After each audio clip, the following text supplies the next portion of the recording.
Is the Marvel Infinite series Whirlwind. The figure is part of the second wave of the Marvel Infinite series of 2014. And he's one of those villains that, not one of my favorite villains at all. And here's the rest of the assortment as well as he's got. The only reason I picked him up was because he was part of a set.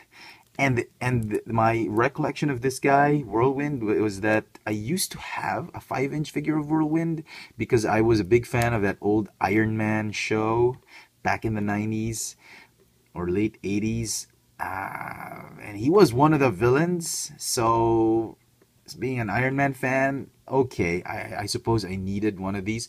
Not so much as because, I needed to complete my Masters of Evil. He was in the... I don't know, the 8th version of the Masters of Evil or the 9th version of Masters of Evil. I can't even remember anymore. The one where that was formed by Ultron, I think, but I'm not sure. But I'm only mainly after this one because he could sit well in my Iron Man shelf, and he's I know him as one of the villains on that show. So okay. Now, having said that, the figure is not half bad. I mean, it's not horrible. It seems to be a retool of the Warpath mold. If you think the mold is familiar, then you're not wrong. It seems to be like a retool of this, but they changed. Well, obviously they changed several things. The head sculpt obviously is different, but the upper torso to the waist down upper torso. Lower torso, the arms, the thighs, knees, and feet are Warpath. But the legs, the lower legs, I think they changed it to a non-rotating Captain America leg, Bucky leg. See, as you can see, it does not. It's solid, but it does not. It doesn't rotate. It's one whole piece. So, Hasbro, giving us a figure, a retooled figure, you could have at least given us some articulation here, just to make the fans give a little bit, give a bone to the, give a little bit something more to the fans. Just to save again on molding, they did add bracelets on him, the buzzsaw bracelets, so that when he would spin, he would be cutting things. That old 5-inch figure, if you squeezed his legs, he would actually spin. I think most of the money for this one was spent on his armor, which is obviously removable, I think, if you pop off the head. I'm not going to do that. And the head sculpt. The head sculpt, I think, is the selling point for this figure. It is a fantastic head sculpt. If you've seen Ashrock's review, 1982, Ashrock 1982, go check out his videos.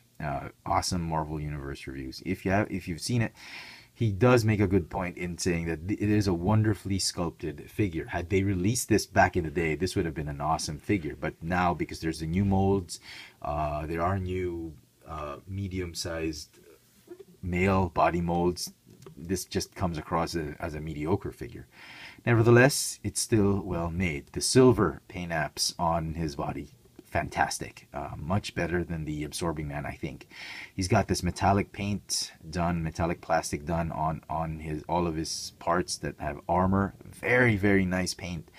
I wish they could have done the same for his underwear piece or his boots. I wish they could have turned it as well metallic green, but I think that would have cost more money. That would have really made this figure a complete figure, and despite being a repaint, I would have given a higher rating. Articulation, he's got ball jointed neck, ball jointed upper torso, same as Warpath. Ball hinge shoulders, biceps, swivel hinge elbow, swivel wrist, ball jointed hips, double jointed knees, ball hinge ankles with no rocker joints.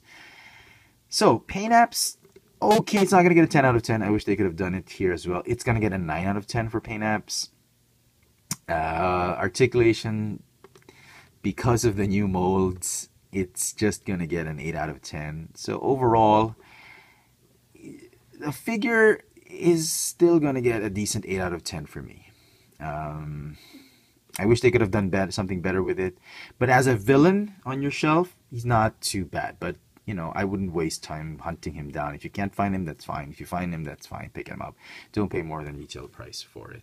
So there you go, folks. I hope you've enjoyed this video review. If you did, please click the thumbs up icon on the bottom. Follow me on Twitter for my toy purchases, Instagram for my toy sightings here in Manila. Check out all my video reviews, hauls, vlogs on this channel, Chefatron.